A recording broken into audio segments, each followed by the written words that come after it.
我们来到了柬埔寨西港，这个让中国人乃至全球华人闻风色变的城市。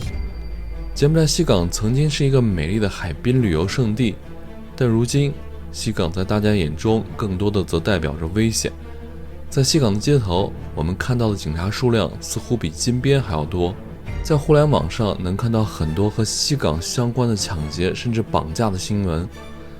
滋生这些行为的土壤就是西港的灰色产业。西港是柬埔寨唯一的特区，曾经被称为小深圳，但当地并没有发展出高新产业，却因为赌场而更为出名。有了无数的赌场后，很多涉黑元素便有了滋生的土壤。我们在西港的几天时间，深刻地体会到了这个城市的多面。刚到西港时，似乎一切都很平静，除了满街的赌场和中国店铺，并没有什么让我们印象深刻。但当夜晚来临时，西港则暗流涌动。菲菲在晚上被当地人警告，作为中国人，千万不要在晚上的西港活动。晚上的西港对于柬埔寨人来说是安全的，但是对于中国人来说并不是。跟当地的小哥聊天才知道，当地因为灰色产业滋生出了很多的帮派，所以我们在这里并不安全，尤其是晚上。白天的西港则是另外的模样，满街的高楼大厦，无数的中国店铺以及不计其数的烂尾楼。看着满街的中文店铺，我们甚至觉得自己回到了中国。这里有万达，也有苏宁，甚至还有中国银行。进入西港的商场，这里无论内外都和中国很像。西港同样也有很多正经做生意的人，不少中国老板在西港开店，服务着这里的中国人。西港的另一大特点就是多金，这里是柬埔寨人均收入最高的城市。在西港的街道上能看到很多的豪车，迈巴赫、劳斯莱斯不计其数，这些都是接待客人的。多金的西港自然是一个物价很高的地方，我们随便找了个中国餐厅，这里的菜价让我们瞠目结舌。下面就跟着狒狒和文涛一起来了解真实的西港。今天的视频很长，制作不易，请大家多多点赞评论。现在是柬埔寨当地时间晚上的10点多了，我和文涛呢此刻在西港，就是我们酒店门口的超市，我每天在这儿买面包和水的这个地方。我跟大家说哈，这个西港的白天和晚上真的是完全不一样。我和文涛白天的时候，每天都会来这家超市买吃的、喝的、用的。对，白天的西港就是它完全是一座整体运行非常正常的城市该有的样子。但是晚上的西港完全就变了个样子了，因为这家超市呢，距离我们住的地方只有100米，走路大概1分钟就过来了。所以刚才呢，我就没有让文涛陪我一块儿出来。我是问了一下我们酒店前台，我说现在就当时是9点半大概，我说现在这个时间我出去买点水，买点饮料，安全吗？前台说不要往沙滩的地方走，不要往人少的地方走，就你出门只是去趟超市1-2分钟就回来，是没有什么问题的。所以我就一个人过来了。刚刚过来的时候，我就走到大概这个位置的时候，大家可以看到后面就是超市，很近了，我快到超市了。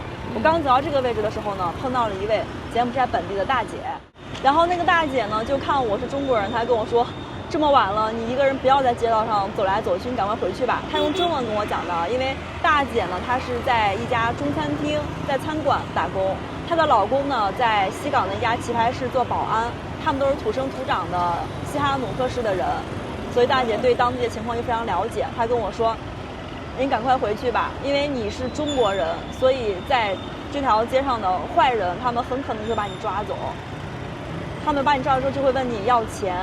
然后我说我是那个背包穷游的，我没有钱。他说这个没有关系，你没有钱，你家人总会有钱，他只要看你是中国人就会把你抓走。对，所以我当时出来的时候，我跟老板就确认了，出去2分钟买瓶水应该没有问题。但碰到这个大姐之后啊，就觉得其实还是晚上啊，在这种霓虹闪烁中的夜幕中的西港还是暗流涌动的，是的，挺害怕的。当时呢，我跟大姐就在我和文涛现在坐的这个地方，就在这里，我们简单的聊了2句，然后旁边呢有几个男的就一直往我们这边瞅，完了大姐可能觉得不太对劲儿，然后就拉着我的手，她是把我从马路这一侧拉着我到了那一层，告诉我你赶快回酒店吧，这里你的酒店已经到你的门口，你赶快进去吧。所以呢，我回去之后就把文涛叫出来，我俩现在一起出来买点水。对。及我回头之后，想想还挺害怕的，因为当时我出酒店的时候，前台跟我说没有什么。对的。就是他说你只要把自己的手机拿好，不要被这些抢包大哥给抢走。别的人身安全暂时没事，只要你不走远。是的。所以我出来的时候，我心里是比较坦然的。但是呢，大姐跟我说完之后啊，尤其大姐当时很紧张，她就拉着我一起过了个马路。我最后那一小段100米吧，50米那个距离，我是跑回去的。其实还是有点害怕的。对，我就能感觉到狒狒当时回去的时候，整个状态有点慌张，有点亢奋的样子。亢奋吗？其实我是害怕，是有点当时有点害怕。There is a lot, and when you turn the right on the beach, they have like Chinese restaurant or Is it safe? Yes, I'm not sure because sometimes I mean like there is have like a lot of people party. And I need to take care. So she just told me that some people said to her it's very dangerous in she night. Asking me already. And after 3 o'clock and normally and police stop. You know, just 2 or 3 years ago, we heard from the Chinese news. It says the city it's not safe.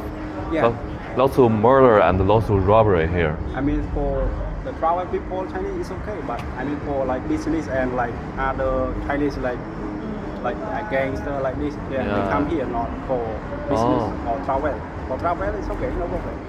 Why this place has lots of Chinese gangster? No, I don't know what happened. So for like the business, like the both Chinese open like this, they don't here. Only, like, got it. So run business, so they need a gangster to keep the business safe. They give like they have to. I don't know what. I see like Chinese or rich Chinese, they go everywhere. They not walk or like they also with the car or also have like the driver. Yes, a group. Yes, Chinese usually like a group, like the Chinese people to make a group to keep everything safe and everything regular. So why the price here? I mean the food price and something else, the prices are high. I don't know, but before we still like we selling everything is cheaper, but when the Chinese come in, we up the price, and also like Chinese they buying from Cambodia food, they make food for Chinese the same, they make expensive price, and when you hear a long time, right now everyone know about this, and then they can up the price. You know, lots of construction, lots of building unfinished. They go back after COVID virus and everyone is falling down cannot. 大家好，我是狒狒，我们正在背包环游东南亚。现在呢，我们来到了柬埔寨的第3大城市西哈努克市。今天是我们在西港的第2天了。那今天这个视频呢，我们就带大家游览一下西港的市区，看一看呢，在网友们口中既神秘又充满危险的地方长什么样子。西哈努克市的全称是叫做柬埔寨王国西哈努克省西哈努克市，但这个地方呢，最早并不是这样叫的哈，最早呢这里叫棒训，后来呢就以柬埔寨王国的前国王西哈努克来命名了。那为什么大家习惯性的把这里叫做西港呢？因为这里是柬埔寨全国最大的港口城市，是一个很优良的深水港，也是全国非常重要的商港和免税港。几乎呢，全国的海上贸易都在西港完成。西港这里呢有非常大的集装箱码头，柬埔寨全国的货物呢都会通过西港，先是发往新加坡或者是越南的胡志明市，然后呢再从那些地方中转到全世界各地。那除了港口呢，西港也是一个很重要的旅游城市，这里是仅次于吴哥窟的柬埔寨全国第2大旅游目的地。西港有非常纯净的海水，洁白的沙滩，在近海呢还有很多的岛屿，非常适合旅游度假。那在10年前的时候呢，美丽又宁静的西港是吸引了大量的国际游客。但是呢，近些年来西港的名声就不太好了，很多游客也不敢来了。我们刚在大街上走了一圈，就没有看到几个国际游客。然后这边的海滩呢，虽然说依然海水啊、沙滩啊依然是以前的样子，但已经明显疏于打理了，多了很多的垃圾。我们现在就在西港的海滩边，随便一个小码头旁边就能看到地上这种建筑垃圾，还有各种垃圾，各种各样的垃圾都没人清扫。整体来说，这个地方还是有点乱的。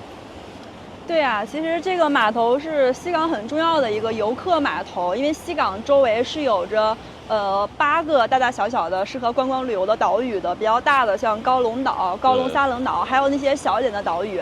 然后这个码头呢，它是一个算是集散地吧，然后这边有卖那个游船票的，大家都可以从这儿出发去各个岛屿去玩。是，但是呢，这一片的环境就很不好，我们可以去下面的沙滩去看看，到处都是扔的那些瓶子呀、喝过的椰子呀，也没有人打理了。现在，我觉得最主要，因为这边现在没有游客了。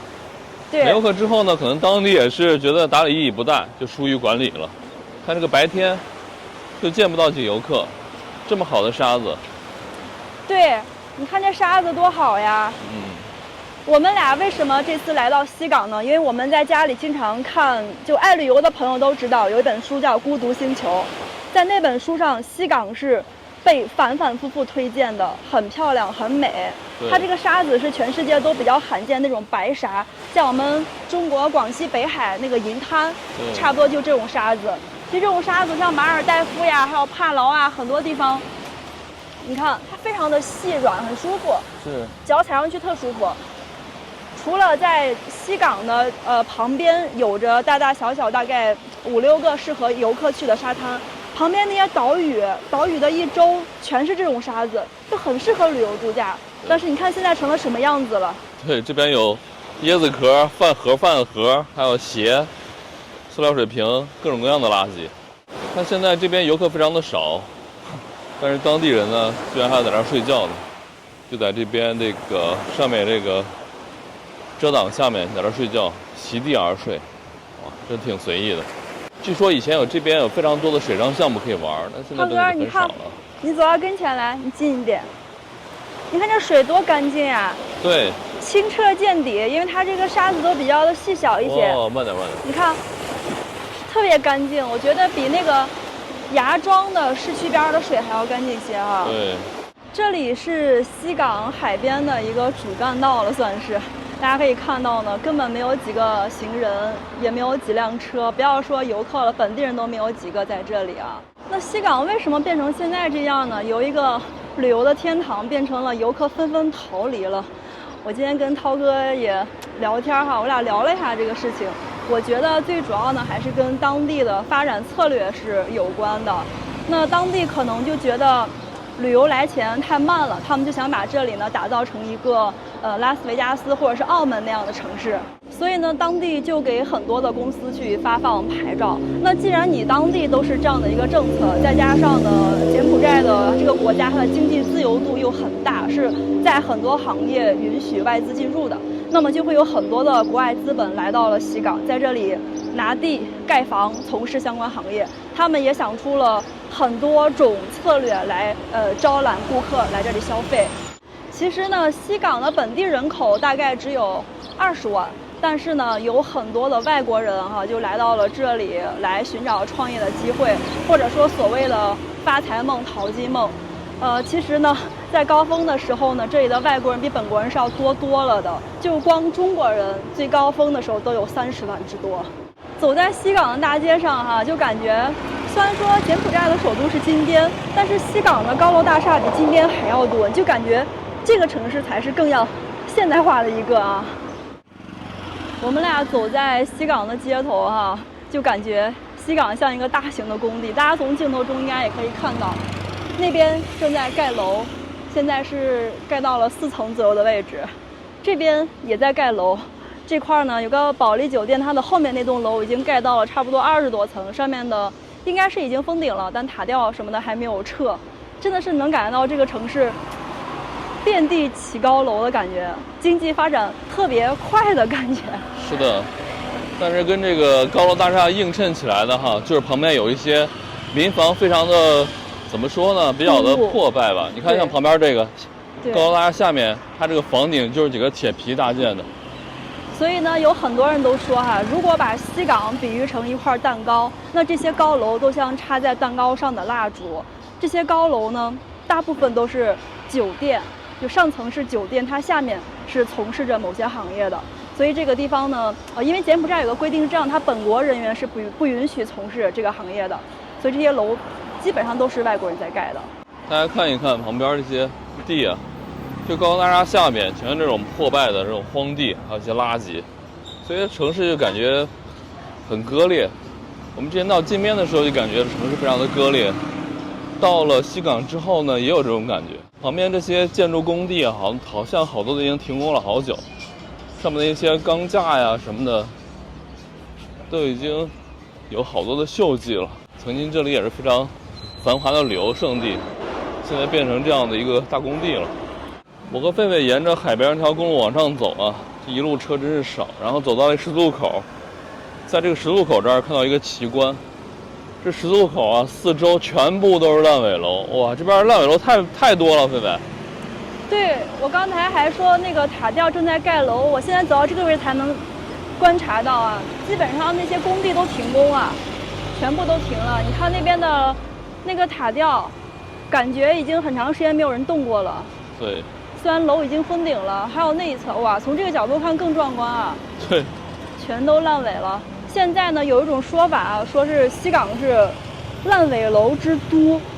这个城市里除了已经里面就完全招租出去的楼之外，其他的正在盖的，包括已经封顶了、里面装修好的，都租不出去，没办法租的。我看到网上有一种很形象的说法，说西港呢就好像是你开车开到了5档，急速前进的车突然被踩了急刹车了。那之前呢，西港这里特别繁华的时候呢，咱们说的是卖期房，那西港直接是卖图纸的。它这个房呢还没有影儿，还没有挖坑，只要有个图纸、有个规划就可以卖出去的。之前很多人在这个地方，所谓的投资啊，就是1年2倍、2年5倍这样子的高回报率，所以导致这个城市呢盲目的在扩张，到现在呢就变成现在这个样子了，烂尾楼之都了已经是。我们刚才啊看到这个一路的烂尾楼啊，烂尾楼下面全部都是停车场，还有垃圾堆，还有很多当地人在里面这个放货物的呀，还有在里面睡觉的呀，反正就是感觉不太整洁的样子。是啊，现在这边跟以前完全不一样了，跟我以前在图片上看的彻底不一样了。那我们刚刚说过呢，西港的经济仿佛被踩了急刹车。是什么原因造成的现在这么多烂尾楼呢？其实也是和当地的策略是有关的。刚刚我们说过呢，西港之前不是想把这里打造成拉斯维加斯嘛？但是后来就发现一个现实，就是说呢，因为柬埔寨是不允许本国人员去从事这个行业的，所以来的全都是外国人。那外国人在这里呢，他建起来了这个棋牌室，然后呢，外国的游客来这里消费，包括呢吃饭住宿。都是在自己国家的这个店里面去进行的，而本国人，柬埔寨本国人，他们的餐厅、他们的酒店就没有人去住。也就是说呢，经济或者说钱，实际上在第三国、其他国家是形成了一个闭环的，本地人没有享受到任何的好处，所以慢慢的呢，可能当地又觉得，哎，这样不行，这样子这个城市的飞速发展和我们没有任何关系，就慢慢的就叫停了。那如果拿时间段来说的话，确切的就是在2019年，当时呢，柬埔寨也是出了一个政策，就是说呢，给从事这个行业的新公司不再发放许可证和牌照，而这些已经有牌照的，在到期后、期满后也不再进行续约。那这个消息基本上就已经算是斩断了很多人的这个发财梦了，因为当时呢，除了这种实体的棋牌室之外，更大一部分是在网上进行的，那网上进行的其实跟本国更没有关系了，所以呢，柬埔寨就规定呢，这个网上这些全部砍断，然后线下的这些目前是可以的，但还是有很多的限制，就是因为这些政策呢，导致了现在的西港就这么的凋落了。这个烂尾楼下面都已经做起来生意了，太牛逼了，里面都放的各种各样的东西。这个工地感觉已经停工好久了，就塔吊上面还挂着4块板，在中间的位置，特别高的那个塔吊也挂着，这个更多了，5、6块板，真的很危险。这个下面还有人在这儿做生意，好像是。我们看这个烂尾楼下面还有人在住，然后里面可能放的是一些东西，或者在里面住吧。哇，还晾的有衣服，还有床，应该是在这边生活吧。看能不能进去看一看。哦，还有摩托车，还有放的东西，水，应该是在这边生活，所以烂尾楼现在都变成这个用途了。上面一些钢筋混凝土就直接露在外面。我们现在站的这个十字路口呢，四周就有很多家的棋牌室，然后门口呢都停着这种商务车，还都是比较好的。刚刚我们看到了好几辆阿尔法，这种车呢一般都是用来去接尊贵的客人的。那我们看到啊，在路口内侧还有一个西港万达，不知道现在有没有开业，我们俩过去看一下哈。这个万达是我们那个万达吗？是同一种万达吗？不知道啊，去看看吧。有点不自信了，哎，但那有个塔斯汀号是吧？对，哎，好像不太一样啊。我记得我们国内的万达是 WANDA， 对，就是拼音万达，它是个 V 开头的 Wanda。对，不好说啊，不好说。但感觉这个万达也应该是中国人开的吧？可能是。那肯定了。对，你看这个。它里面它引进的这些品牌，什么大润发呀、塔斯汀啊，我看那边还有什么吃饭的，这都是中国的店铺了。对，它这门口这个广场前面这点就很中国哈。哇，这里修了这么大个停车场。哇，这边还有个停车场，几个字格外的醒目。你好，你会中文哈？是怎么？这个里面开门了吗？已经开了。已经开业了。它这家是在试营业，就21号才正式营业。21号。可以进去逛一下。好的好的。上2楼。有吃饭的哈。吃饭的话，旁边那边有一个手擀面。行，好嘞。你去逛一下。你是中国人吗？我是本地人。你中文真好，谢谢啊。谢谢。刚刚那位柬埔寨美女啊，本地美女跟我们说，这个地方目前在试营业，今天几号了？16号，再过5天就正式开业了。对。她说里面有个手擀面，还有个什么都开业了，去看看。就这家手擀面。我刚才去那家手擀面看了一下，老板是成都人，里面卖很多肥肠面啊、剁椒面之类的。然后涛哥的背后这个位置有一家卖化妆品的，叫潮美汇，但现在好像没有开门。对。对面是一个冰糖葫芦冰粉，还有冰淇淋，也是个小店。我们再去里面看看还有什么。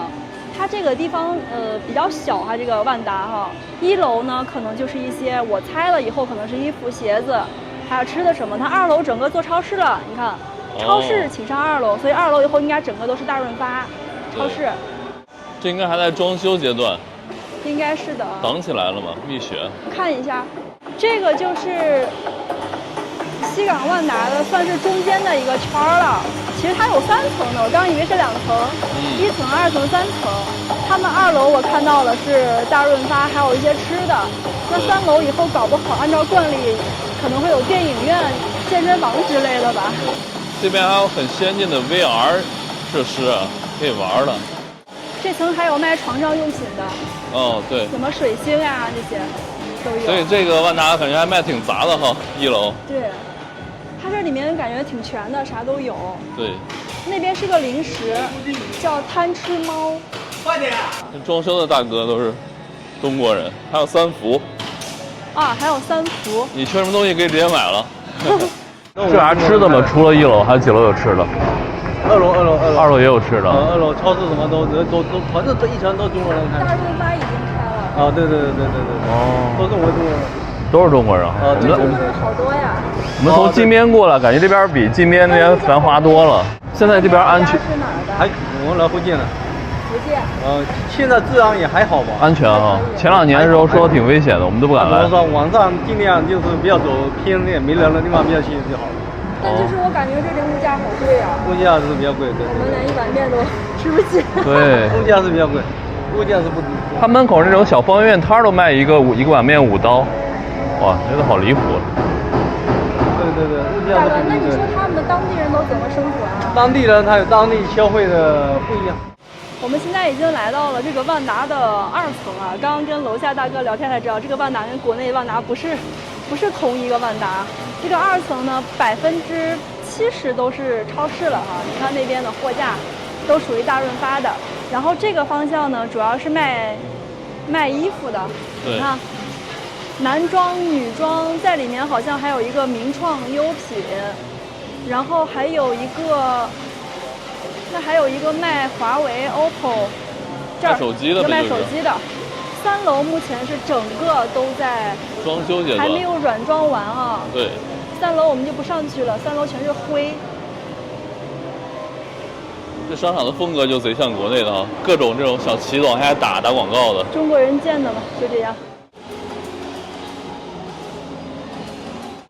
冰糖葫芦看起来都是好精致啊，好小小的冰糖葫芦，看起来就很贵的样子。你看这个草莓多少钱？我买了一个2块。2块。 2刀，有点贵。好贵啊！走吧，溜了，拜拜。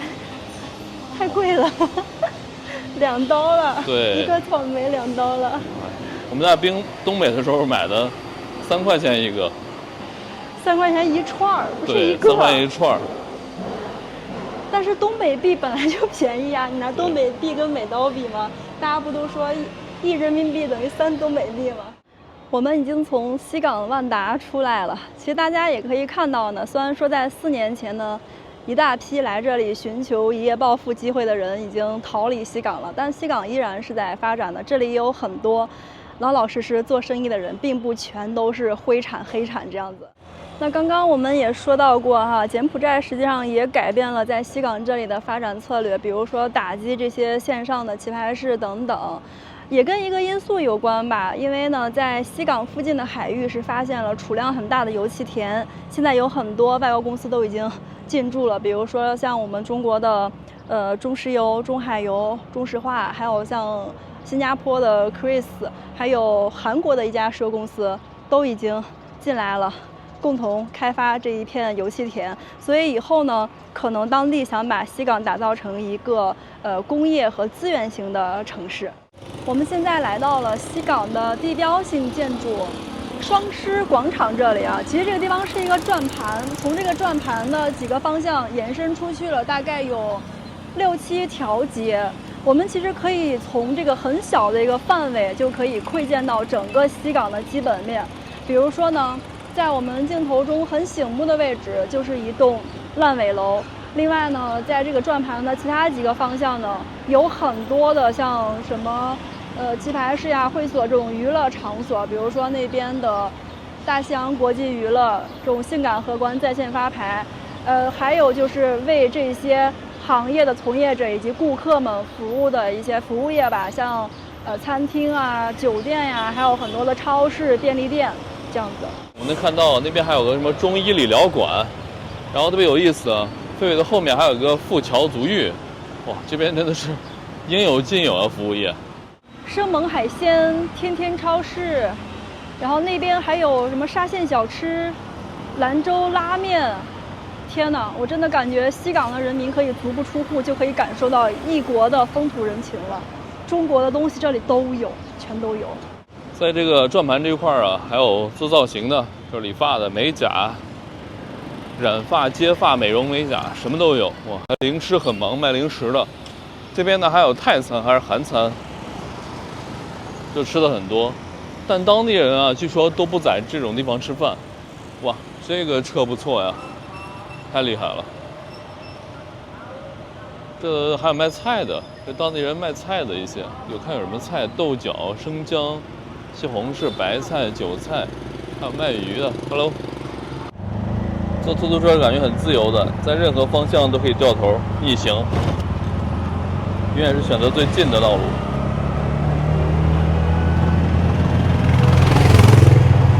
大家看这些烂尾楼下面，全部都是当地人卖吃的，还有理发的，都做一些小生意的。虽然是当地人的地摊，但是主要的顾客群体也是外国人。是的，因为他们的价格往往非常的昂贵。一份炒米饭都要5刀，一份炒方便面的价格也是5刀。所以网上有一句笑话哈，就说是在柬埔寨没有5刀搞不定的事情，就这么来的。然后狒狒又加了一句说，如果5刀不够，再加5刀。我们现在坐着出租车准备到西港的另一条街去。虽然说呢，这个双狮广场算是一个地标吧，但是它的主要的道路呢是在前面左转。是从这里转吗？如果从这里转的话，那就是这条了。这条算是一条主干道了，因为这个位置比较早吧，算是老城，所以相对成熟一些啊，什么店都有。这条街上呢有，像很多的川菜馆，还有火锅，甚至还有海底捞。现在是下午的5点左右，我们俩去转一转，正好解决一下晚饭吧。各种各样吃的都有啊。对，乡村吊锅，我觉得西港就是一个融合了中国各个地方小吃的一个地方的神奇。对。然后它这边呢，大街上已经有很多的招牌，把高棉语和英语都省掉了，直接全是中文在标。中文和拼音，厉害了。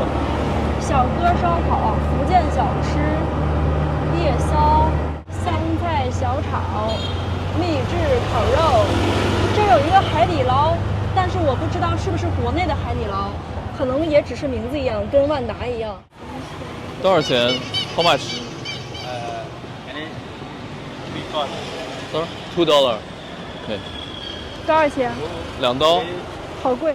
在这里告诉大家一个小情况哈，我们在金边的时候打这种出租车给的现金，一般是打车软件是多少钱，小哥就会找你多少钱。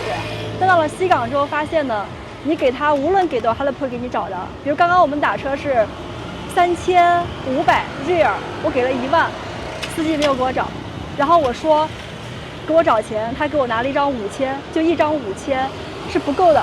我继续问他要，他又给了我1000，等于还差我500，他最后说还没有了，就这样的。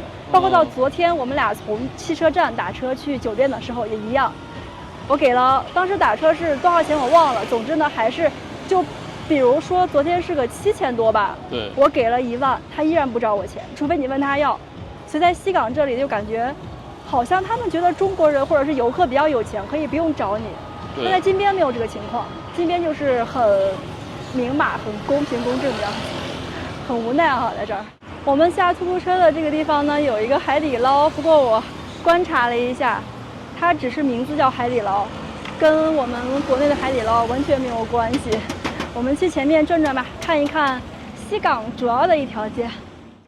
我们在这条街道上走啊，还能看到很多烂尾楼，而且旁边呢就有很多各种各样的一些建筑，比如说这个西港皇家，费伟说也是个娱乐场所，然后前面还有一些典当行什么的，感觉跟这种娱乐场所在一块儿挺相得益彰的。我还想再吐槽一句，西港的物价真的好贵，旁边那个卖炸甘蔗汁的，他那一杯啊要$2，我们在金边的时候只要$1，我们都觉得稍微有点贵，因为在越南真的是把我们可以说一定程度上惯坏了，因为越南的物价比较便宜，我们在越南买一杯甘蔗汁只需要1万吨，也就是人民币3块钱，到了金边变成了人民币7块钱，到了西港变成了人民币14块多，好夸张呀！就是前几年呢，这个地方哇有狗，吓我一跳。哇，这个狗把这个人绊了一下。那个狗衔了个骨头。哇，把这个姑娘绊了一下。Are you okay？ 就是这个地方呢，前些年这个房地产畸形发展，所以呢，很多人来这里呢是积攒了很多的财富，把当地的物价炒得非常高，高到本地人根本消费不起。现在的柬埔寨呢，除了在金边呢，可能服务员能拿到差不多，$250到$300，其他的下面的城市很多的工资在$150到$200，所以你想想，他们这个物价本地人完全无法承受啊！走吧，我们继续逛街。这个主要的街道上啊，我们不知道叫什么名字，但这边最多的就是吃的了，各种各样的小吃都有，福建菜、重庆菜、东北菜、新疆菜。涛哥，这家娱乐场所好像关门了。对，还是说在装修，我不知道。因为在西港呢，我知道这个皇家还有太子都是很大的这种连锁集团吧。这家可能在装修吧，因为现在这块人确实不是太多了。对，这就是个酒吧，感觉这个街是当地人吃饭休闲的街道啊。不能说是当地人了，对，应该说是中国人吃饭休闲的。这两边全是中餐，是真的不是当地普通百姓消费得起的，很贵。典当行，我刚才也不应该那样说啊，应该说连我们也消费不起，它已经贵到一定程度了，根本吃不起。但是今晚还得找个地儿吃饭呀，总不能饿肚子。5年老店，东北老菜馆，它这个招牌如果每年在更新的话，5年老店，它就是19年的时候建的。天哪，那个时候好像不是一个很好的时机啊，因为19年之后呢，这个当地的新政下达之后，很多中国人走了。对，走了之后呢，他们开的这个店嘛，难道是？哎呀，就是当地人呢修摩托车的地方。这个狗看起来好凶啊，花狗。浙江基建，浙江建机这个烂尾楼下面的这种机械呢，就浙江建机的。哇，这个主干道上这么多烂尾楼啊！我感觉西港哈跟其他城市不同的地方在于，比如我们之前去过的像胡志明市，它的华人也很多。然后像金边呢，也是不仅是华人华侨，包括现在的就是中国国内的人很多，但是大部分人好像都是两广和福建人，你发现没，涛哥？对。到了西港，就是全国各地的人都有，什么新疆烧烤啊。东北水饺啊，兰州拉面啊，陕西手擀面啊，对，陕西面皮儿，这地方哪儿都有。重庆老火锅，是的，完全跟前面去的那些华人聚居的地不一样。可以说呢，西港就不能称为什么华人聚居区了，它完全就是东南亚的中国城啊。对，太多了。而且我们能看到有个特点，我都发现了，就是只要是给中国人营业这个店铺哈，就开的比较体面一些，比较大，而建的比较好，就是装潢。但是你看这种全是高棉语的店铺呢，就是稍微的看着小一点，很简单。台湾冠军牛肉面，还有这是酒店公寓整栋出租，陈记潮汕特色美食，哇，这全中国的吃的都有啊。KK 商贸、中国烟草、保险柜、点钞机、燕窝虫草，天哪！湘西小串特色。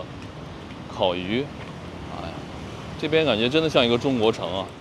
我们在西港的街头转了一会儿啊，发现呢，西港不但是中国人多，不但是中国店铺多，还有很多生活的方方面面都打上了中国烙印。比如说呢，这里有很多本地生活服务平台，像点外卖的平台叫做简单点，英文名叫 eGets。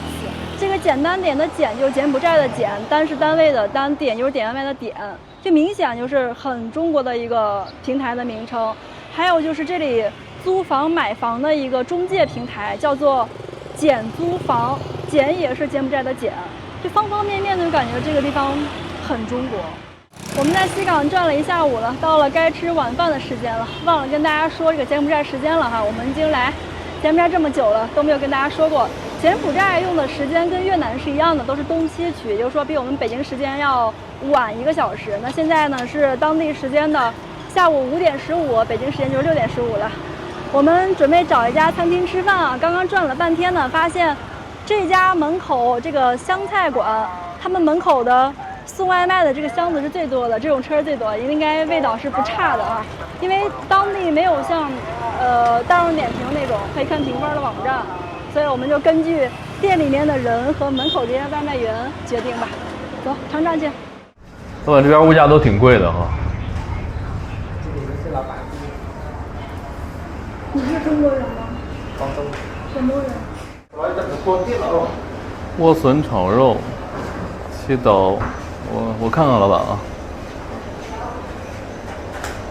他们当地工资高吗300。300刀。300左右。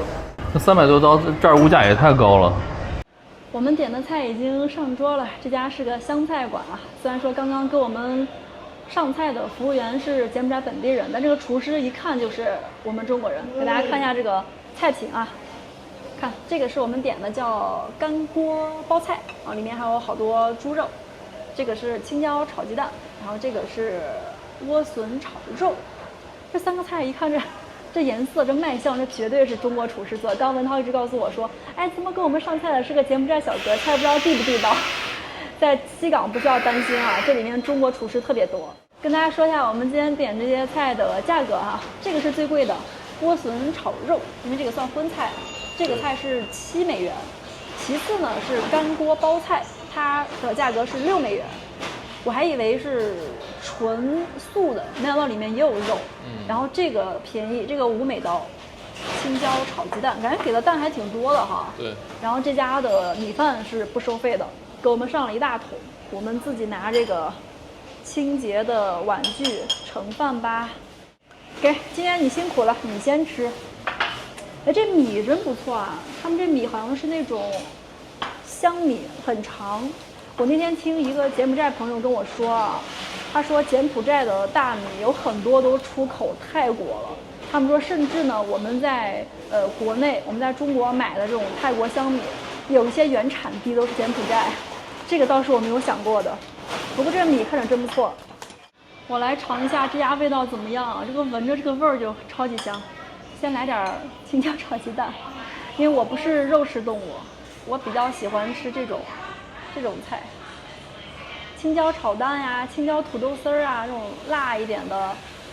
然后不要那么荤的青椒炒蛋，辣吗？有一点点，它不是用那种大辣椒，感觉用那种比线椒能粗一点的，但也不是螺丝椒，我说不上来，可以给大家看一下。这个辣椒大概就这么粗细，这是一个圆柱，就感觉是那种大一点的线椒炒的。能尝来辣味儿，但不是特别辣那种，还可以。这个米很有嚼劲，很不错。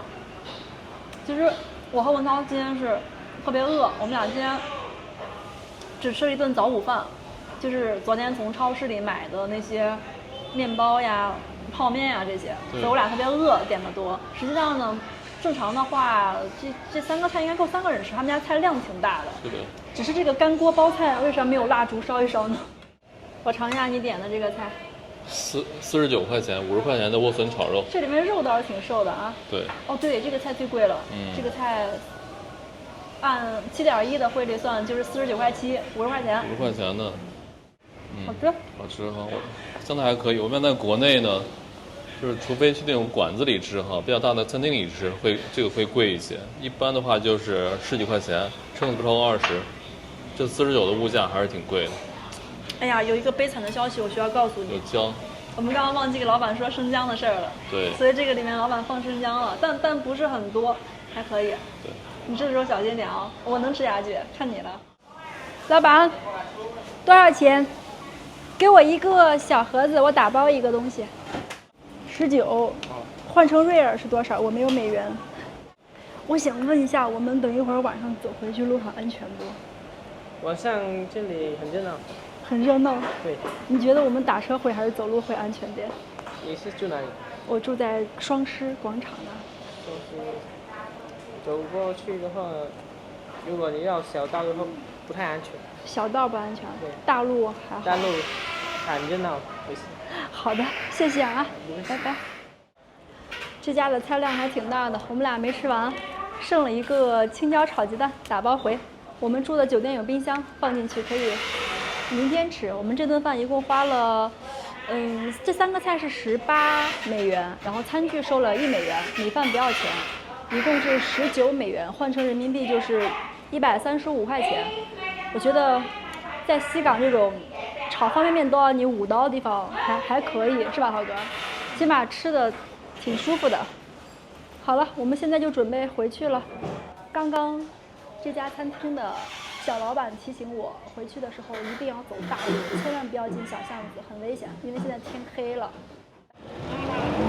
吃完饭已经天黑了，这就是西港的夜晚，大家来看一看，两边的烂尾楼，然后加上中间繁忙又热闹的餐厅，还有各种各样的娱乐场所。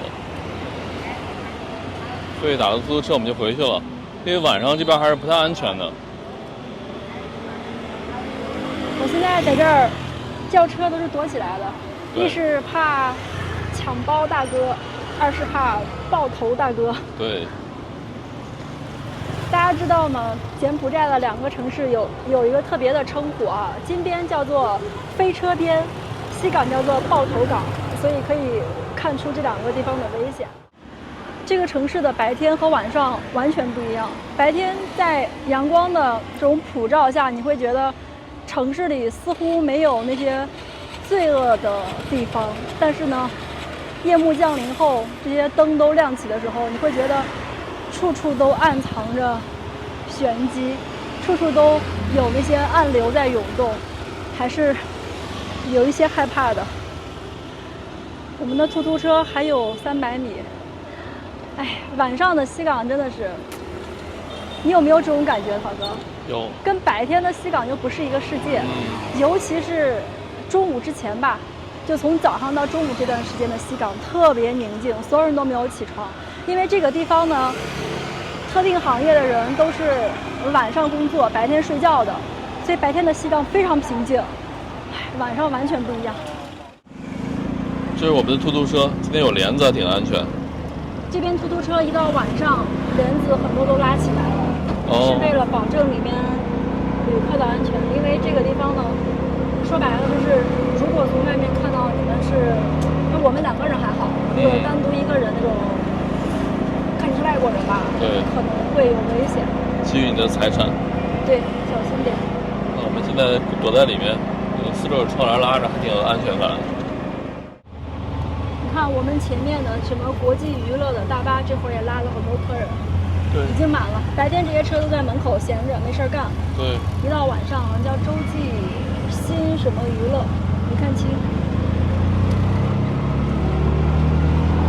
感觉这个城市的大部分人才刚刚进入一天的生活啊。我们这种游客一天就结束了，2个世界。对。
拜。